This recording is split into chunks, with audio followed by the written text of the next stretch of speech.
Hey guys, welcome back to Harry Potter Folklore. Yes, you've read that title correctly. I'm going to explain it, and before I go any further, I really do have a valid point. Now, it is as clear as day that Lord Voldemort was the most powerful Dark Wizard of all time, even more powerful than, say, Acreustis, Morgana Le Fay, Hercule the Foul, Salazar Slytherin, and even Gellert Grindelwald. He was top dog. He revolutionized what it meant to actually practice magic and pushed its boundaries further than anyone before him. He achieved immortality. He could fly without a broom. He had so much extensive knowledge of magic that it's safe to say that there will never be another Voldemort. Nobody will ever dare to do what he has done, so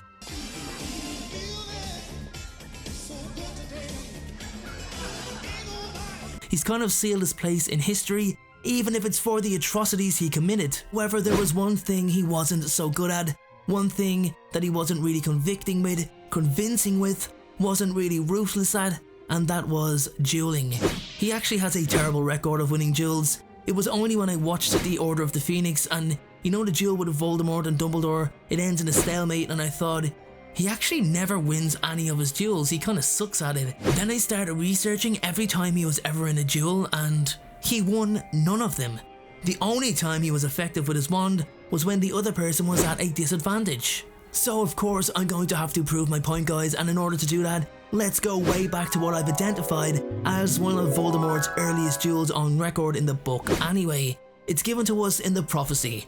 Born to those who have thrice defied him, meaning James and Lily Potter have fought Voldemort 3 times and survived. Now I'm assuming this is together, possibly in a 2-on-1 scenario, which the Dark Lord is more than capable of handling. Anyway, 3 duels, 3 encounters with these 2 people, and he comes away with no victory. How did he actually kill them in the end? When they were defenseless, wandless. James Potter didn't have a wand. He didn't stand a chance. He left his wand downstairs in a panic. Lily also did not have her wand, as she was holding Harry. So in the end, the Dark Lord was successful because he had an advantage. Let's go back even further to when he met his uncle Morphin for the first time. He erased his memory and framed him for murder, but who had a wand and who didn't? Speaking of that murder, Voldemort murdered his father, grandfather and grandmother, all defenseless I assume, while he had a wand. Now that example isn't really highlighting how Voldemort was a terrible duelist, is it? What it is highlighting is the fact that he was mostly successful when he had an advantage. Let's jump forward to the Chamber of Secrets. Tom Riddle is in the chamber. He picks up Harry's wand, and instead of just subduing Harry with it, he calls the basilisk to do the job for him. He could have finished Harry off right there and then, but in what I consider typical villain fashion, places the hero in a life-threatening situation, turns his back and assumes the hero will die. He just didn't make the best decisions with the wand. Everything seems to have consequences. Now you're probably thinking, but Dean, give us a strong example of his failing to win his duels. Where's the solid proof? That is 2 books later in the Goblet of Fire, where the biggest contradiction of this priori incantatem occurs. Voldemort returns to power. He's got a new body. He's back. He gets his wand that Wormtail had for him. Then he starts toying with Harry. King of the world! Basically displaying the strength and power he had over the boy. He uses his wand several times to hurt Harry. He uses the Cruciatus curse on Harry and informs the boy of his well overdue impending death. He could have just hit Harry with a killing curse there and then. That's it, case closed. I mean, if the Cruciatus curse worked, then surely the killing curse has to work. Instead, he forces the boy to accept the duel, which means Harry will fight, and because of that, the priori incantatem now becomes effective, because Voldemort, no matter how hard he tries, cannot best Harry in the duel because of his own mistake, and it goes down as a stalemate. A questionable result, yes, but nonetheless, it's a duel that the Dark Lord did not win. And if you want something even more solid, then you just have to fast forward to 1 year later, during the events of the Order of the Phoenix, where Harry travels back to the Ministry of Magic with his friends in order to save what he thought was Sirius Black. It was of course a trap that Harry fell into. Voldemort arrives at the Ministry, followed by Dumbledore, who had been on the run. The 2 wizards enter into one of the most epic, mesmerizing duels on record, No matter what Voldemort threw at Dumbledore, he had an answer for, a defense for. He began to frustrate Voldemort immensely as the duel continued. What's also important to note is that Voldemort was dueling to kill, while Dumbledore was dueling to disarm. The duel ended in a draw, and it was another duel that Voldemort didn't win. You can argue that circumstances affected both duels, but come on. If that's the case, you can argue every single outcome of every plot as circumstantial. So far, he's been held off 3 times by James and Lily Potter, fought Harry to a stalemate, fought Dumbledore to a stalemate. He really doesn't have such a great record, and it doesn't stop there, guys. Let's jump forward to the Deathly Hallows and take a look at some examples where he did have conviction. He had poor old Charity Burbage beaten and battered before being suspended above the dining table, defenseless, which seems to be a trait with the Dark Lord, before he kills her right before all of his Death Eaters.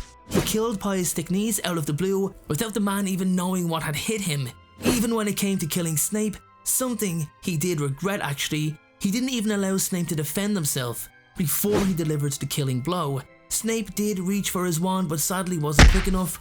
Once again, another example of Voldemort only achieving victory with, that's right, everyone say it together, an advantage. Even when he located the locket of Salazar Slytherin and the Hufflepuff cup, he killed the person who owned them, catching them off guard. It just seems to me that, he never seems to oust anyone for anything, and you know something? That's because he was so good at not needing to, which I think hampered him when it came to taking people on. Don't get me wrong, if you walk up to Voldemort and say, duel me to the death, it's highly likely that he'll turn you down. So what about when he didn't have an advantage? During the Battle of Hogwarts, the Dark Lord battled Horace Slughorn, Kingsley Shacklebolt and Minerva McGonagall all to a stalemate once again. Now I will admit, it's impressive to be able to duel 3 incredibly powerful wizards at once, but once again, no victory. From what I remember in the book, he manages to blast them backwards, but nothing majorly effective.